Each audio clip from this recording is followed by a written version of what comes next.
Okay, let me see that. Twins. Oh, let's see. Walking. Somewhere in Flushing Meadows right now, there is a name being whispered in locker rooms, typed into scouting reports, and quietly feared by players who did not fear it 12 months ago. And by the end of this video, you will understand exactly why that fear is justified, why an entire nation is rearranging its sleep schedule around a tennis match, and why what happened to this one player in the last 365 days might be one of the strangest, fastest, most improbable rises the sport has seen in years. Because here is the question nobody can quite answer yet. Is Alex walking back into New York as a Cinderella story finishing her sequel, or as a warning sign the rest of the draw is only now starting to take seriously? Hold on to that question. You are going to need it. Rewind 12 months. New York in late summer is not a gentle place. It is heat that clings to your skin, crowds that never stop moving, and a stadium that swallows nervous energy whole and spits it back out as pressure. Into that chaos walked a 20-something Filipina nobody outside hardcore tennis circles could confidently pronounce, let alone predict. No entourage of headlines, no pressure of expectation, just a first-round match against a seeded opponent, the kind of matchup that is supposed to end quickly, politely, and without much fuss. Except it didn't end that way. Point by point, something shifted. The nerves that should have swallowed a debutante whole never fully arrived, or if they did, she played through them anyway. And when the final point landed in her favor, it did something rare. It didn't just win a match, it opened a door that nobody, including Alex herself, fully understood the size of yet. That win was supposed to be the story. A nice moment, a feel-good headline buried on page 4 of a sports section.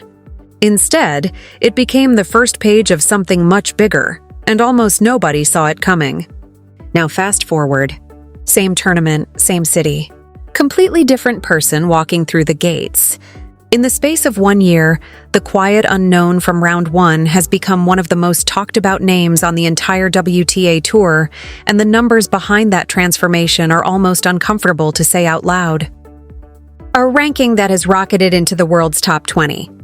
A status as the highest-ranked player her country has ever produced, in any era, at any level. And here's where it gets heavier. She didn't just climb the rankings quietly. She won, actually won, a full WTA Tour-level singles title in Washington, taking down a top 3 opponent along the way, becoming the very first player from her nation to ever lift that kind of trophy. Let that sink in for a second, because titles like that don't happen by accident, and they don't happen to players who are still finding their footing. Something changed in her game. Something changed in her belief, and the tour was forced to notice. Then came Wimbledon, a tournament that chews up newcomers and spits out cautionary tales more often than fairy tales. Not for her. She pushed all the way to the 4th round, further than almost anyone predicted. And along the way, she did something that should have made every analyst sit up straight in their chair. She beat the tournament's reigning defending champion. Not a fluke. Not a lucky bounce. A statement, delivered on one of the biggest courts in the sport, in front of a crowd that came in expecting a routine formality and left having watched a changing of the guard in real time. If that was the middle of the story, you would think the pace might slow down. It didn't. As the tour shifted onto North American hardcourts, she kept climbing, arriving in Cincinnati with the highest seeding of her career at a WTA 1000 event, one of the biggest tiers in the sport outside the majors themselves. Think about the timeline here. Washington, Wimbledon, Toronto, Cincinnati. Back to back to back to back. Barely pausing for breath, barely pausing for recovery. Because opportunities like this do not wait politely for a body to rest. And that brings us back to New York, back to the same tournament where this entire chapter began. Except now the walk from the locker room to the court means something completely different. Because here is the part almost nobody is talking about loudly enough, and it might be the single biggest factor in how this story ends. A rise this fast comes with a hidden cost, and that cost has a name: fatigue. Real, physical, competition-worn fatigue that doesn't always show up as a visible injury. Sometimes it hides. Sometimes it disguises itself as a split-second slower reaction on defense. A return that lands a fraction late. A shot that used to have bite and now just has intention. At the level she is competing at now, fractions decide matches. A missed half step against a lesser player might not matter. Against the killers waiting in a Grand Slam draw, it can be the entire difference between a signature win and a quiet, exhausted exit.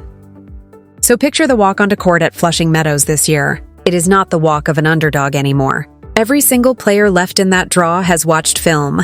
Every coach has built a game plan specifically designed to attack her patterns, her tendencies, the habits that made her dangerous all summer. Being the hunter is thrilling. Being the hunted is something else entirely. And for the first time in her career at this tournament, she is the one being hunted. But here's where the story stops being simple, because she is not walking in unarmed. There is a weapon buried inside her game that most right-handed opponents on tour have spent their entire careers not having to prepare for. She plays left-handed, and on a surface as fast and unforgiving as a hard court. That alone rearranges the geometry of every single point. Her serve doesn't behave the way opponents expect. It swings out wide into spaces their bodies are not trained to cover, opening angles that feel unfamiliar even to players who have faced hundreds of lefties before. And it is not just the serve. Something has shifted in her return game this season, something that turns defense into offense in the blink of an eye. Instead of hanging back, absorbing pace, playing the long, patient rally that used to define her early career, she has started stepping in. Taking the ball earlier, robbing bigger hitters of the easy free points they rely on to settle into a match and find their rhythm. On the fast, true bounce of a hard court, that kind of aggression is not just useful, it is dangerous, because it takes away an opponent's ability to ever feel comfortable. And her baseline game has matured into something almost unrecognizable from the player who once relied purely on movement and grit to survive rallies. She is no longer just absorbing pressure and hoping to outlast people. She is dictating, redirecting pace, stepping forward and finishing points at the net the moment an opening appears, closing out points with a kind of confidence that simply was not there before this breakout season began. So now you have two competing forces colliding at exactly the same moment, in exactly the same tournament, and neither one is guaranteed to win. On one side, a body that has been pushed through an unrelenting stretch of elite competition with almost no time to recover, carrying the very real risk of cracking at the worst possible moment. On the other side, a mind that has been rewired by months of proving itself under the brightest lights the sport has to offer, carrying a level of self-belief that simply did not exist a year ago. Which one shows up first when the pressure peaks? Nobody knows. Not the analysts. Not the coaches. Not even perhaps Alex herself. And that uncertainty is exactly what makes this one of the most unpredictable storylines heading into the entire tournament. Because Grand Slam draws do not care about narratives.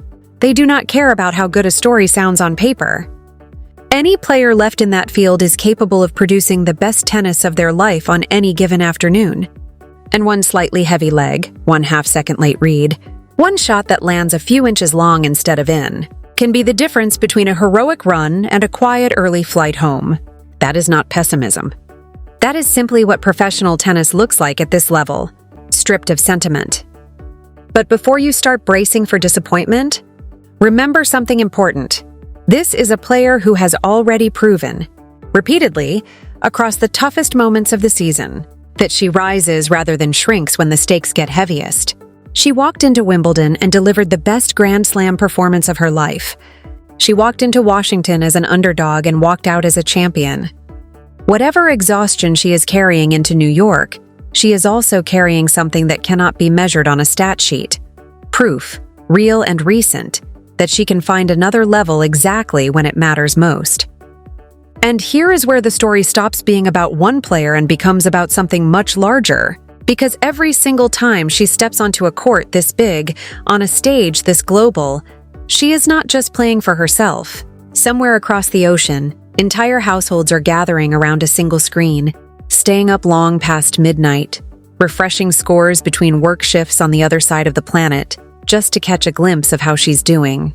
Kids who have never held a tennis racket are watching a highlight clip and quietly wondering if that could be them one day. This is bigger than a bracket. This is a nation watching one of its own rewrite what is considered possible, point by point, match by match, in real time. And that is exactly why the tension here runs so deep, because the stakes were never just about a ranking or a trophy. They are about a moment. A single, unrepeatable window where a breakout season and a brutal physical toll are about to collide on the same court.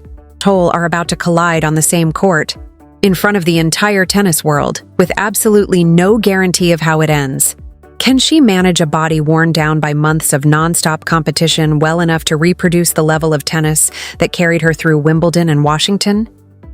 Can she handle being studied, targeted, and specifically game-planned against for the very first time at this tournament? And when the moment gets loudest, when the pressure is at its most suffocating, can she reach into whatever it is that has carried her through every big moment this year and find one more level nobody saw coming?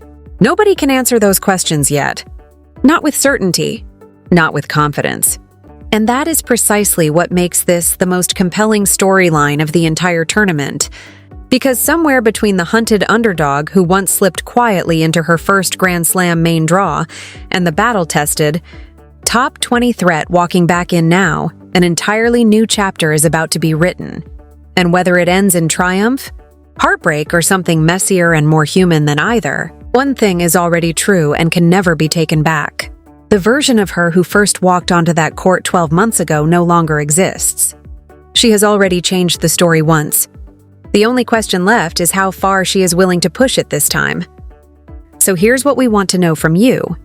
Do you think the body holds up, or does the pressure finally catch up to her at the worst possible moment? Drop your prediction in the comments before the draw even starts, because we are going to be tracking every single round of this run. If this breakdown pulled you in, hit like, subscribe, and turn on notifications, because the next update could drop the moment her first match is set. And trust us, you are not going to want to find out what happens next from a headline. You're going to want to be here when it happens.